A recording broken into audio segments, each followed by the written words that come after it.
आमंत्रित किया अपने आवास पर, क्या है पूरा मामला बौद्ध गया मुक्ति आंदोलन को लेकर के?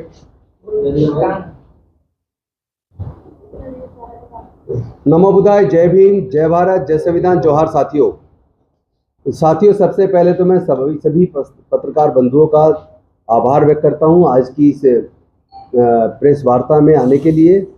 आप सभी को मालूम है कि महाबोधि महाविहार, जहां तथागत बुद्ध को ज्ञान की प्राप्ति हुई थी, उस महाबोधि महाविहार को सम्राट अशोक जी ने बनवाया था। लेकिन उसके बाद उसको मिट्टी के नीचे वो दबाया जा चुका था और अलेक्जेंडर कनिंघम एक अंग्रेज ने उसको खोज निकाला और उसके बाद श्रीलंका से अनागरिक धम्मपाला जी बौद्ध गया गए और उन्होंने देखा कि महाबोधि महाविहार में कुछ पंडे लोग ऐसे धार्मिक आयोजन कर रहे हैं जिसका तथागत बुद्ध ने हमेशा से जिस अंधविश्वास पाखंडवाद का विरोध करके एक वैज्ञानिक दृष्टिकोण पूरी दुनिया को दिया, तो उस कृत्य को देखकर उसका विरोध अनागरिक धम्मपाला जी ने किया अपने कुछ साथियों के साथ। लेकिन गुंडों ने उनके ऊपर हमला कर दिया और उसके बाद उसमें उनके खिलाफ मुकदमा दर्ज हुआ, उनको डिस्ट्रिक्ट मजिस्ट्रेट के यहाँ से सजा हुई। तो ये आंदोलन तब से चला था। तत्पश्चात कांग्रेस के एक अधिवेशन में भी ये मुद्दा उठा और कांग्रेस ने उस वक्त एक कमेटी का गठन किया और डॉक्टर राजेंद्र प्रसाद जी के नेतृत्व में उनसे उसकी जांच करके रिपोर्ट देने के लिए कहा। रिपोर्ट दी गई, लेकिन चूंकि उस वक्त कमेटी में कोई बौद्ध प्रतिनिधि नहीं था, जिसकी वजह से बौद्धों की बात नहीं हो पाई और जो रिपोर्ट दी गई वो रिपोर्ट एक तरफा थी। और उसके बाद भारत आज़ाद हुआ। 1949 में बुद्धिस्ट टेम्पल मैनेजमेंट कमेटी का कानून बना 1949 में, और उस कानून में ये प्रोविज़न किया गया कि वहाँ का डीएम, गया का डीएम उसका सेक्रेटरी, उसका चेयरमैन होगा और 8 मेंबर होंगे, जिसमें 4 बौद्ध होंगे और 4 मेंबर वहाँ जो पंडे होंगे। तो तभी से लगातार बीटी एक्ट 1949 एक्ट को रिपील करने का आंदोलन अलग अलग समय पर चलता रहा। 92 में भंते सुरेश ससई जी के नेतृत्व में बहुत बड़ा आंदोलन दिल्ली में लगभग 1.5 साल चला, लेकिन तब भी झूठे आश्वासन मिले लेकिन समाधान नहीं हुआ।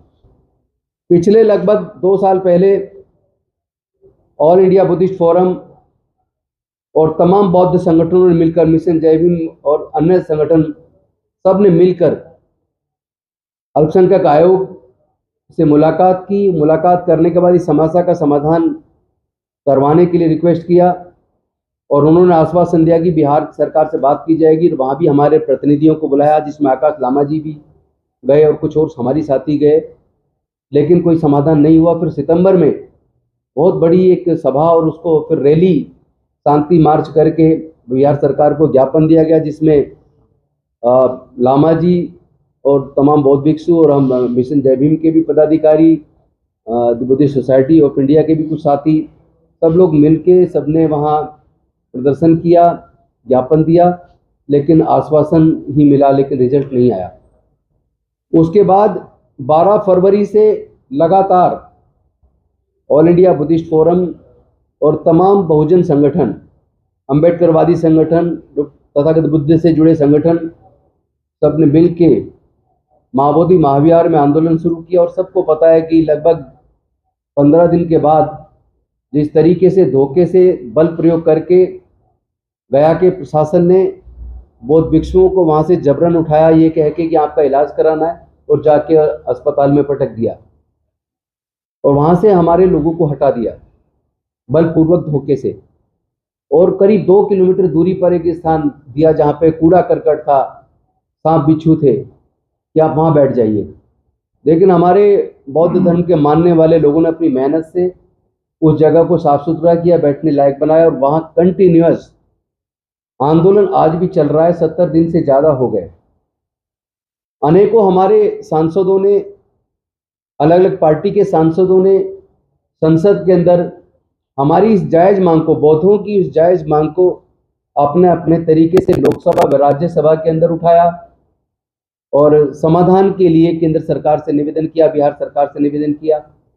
उधर बिहार की विधानसभा के अंदर हमारे एमएलए, हमारे साथी सतीश दास जी और कुछ और अन्य साथियों ने मिलकर वहां पर भी उठाया। कुछ हमारे साथी विधायकों ने महाराष्ट्र की असेंबली के अंदर उठाया और धीरे धीरे पूरे देश के अंदर ही नहीं बल्कि दुनिया के अलग अलग देशों में, अमेरिका में, ऑस्ट्रेलिया में, कनाडा में, इंग्लैंड में, फ्रांस में, जर्मनी में, अनेकों देशों में ये मांग उठी अम्बेडकरवादियों से और बौद्ध लोगों से कि महाबोधि महाविहार को बौद्धों के सुपुर्द इमीडिएट कर देना चाहिए, बीटी एक्ट 1949 एक्ट को रिपील कर देना चाहिए।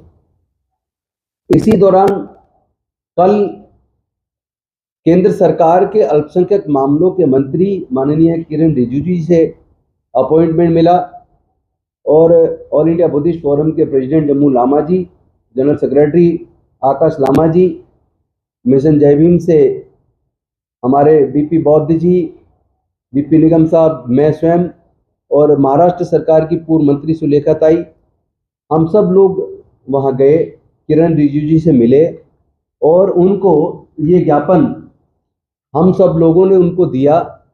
उन्होंने बहुत ही धैर्यपूर्वक शांति से हमारी बात को सुना और बड़ी सकारात्मक चर्चा की। उन्होंने आश्वासन दिया कि सरकार भी इस मुद्दे पर गंभीर है और उनके आश्वासन के हिसाब से उन्होंने कहा है कि इस समस्या का समाधान होना चाहिए, वो भी इस बात को मानते हैं। उन्होंने आश्वस्त किया है कि इस पे अतिशीघ्र सकारात्मक कार्रवाई की जाएगी। लेकिन ज्ञापन देने के बाद जब हम बाहर आए, हम लोगों ने आपस में बातचीत की और हमने तय किया कि कोरे आश्वासन पे हम लोग नहीं रुकेंगे। हमारा धरना ये पूरे देश में तेजी से बढ़ेगा। महाबोधि महाविहार में धरना लगातार चलता रहेगा। देश के अलग अलग राज्यों से लोगों को जोड़कर कोऑर्डिनेशन किया जाएगा और इस आंदोलन को और भी विशाल और विस्तृत बनाया जाएगा। और जो लोग भारत से बाहर के देशों में बौद्ध लोग रहते हैं, अम्बेडकरवादी लोग रहते हैं, वो लोग भी हमारी पूरी टीम के साथ जुड़ गए हैं। पूरे देश के अंदर जितने बौद्ध संगठन हैं, अम्बेडकरवादी संगठन हैं, वो तमाम लोग भी जुड़ गए हैं। और जितने हमारे बहुजन समाज के अम्बेडकरवादी सांसद और विधायक हैं, उनमें भी काफ़ी सकारात्मक सोच डेवलप हुई है, वो लोग भी संपर्क में हैं। हमने तय किया है कि इस आंदोलन को हम लगातार बहुत मजबूती से चलाएंगे जब तक महाबोधि विहार बौद्धों को नहीं मिल जाता, उसका पूर्ण संचालन, जब तक बीटी एक्ट 1949 एक्ट पूरी तरह से रिपील नहीं हो जाता, तब तक हमारा धरना लगातार जारी रहेगा और इसको हम राष्ट्रव्यापी और अंतर्राष्ट्रीय आंदोलन के रूप में और ज़्यादा तेजी से आगे बढ़ाएंगे। अब मैं चाहूँगा कि हमारे ऑल इंडिया बुद्धिस्ट फोरम के जनरल सेक्रेटरी, जो लगातार 2 साल से मैं खुद देख रहा हूँ लगातार इस आंदोलन को नेतृत्व दे रहे हैं, आकाश लामा जी लगातार वहाँ धरने पे भी बैठे हैं। मैं चाहूँगा कि वो कल की मुलाकात पे प्रकाश डालें।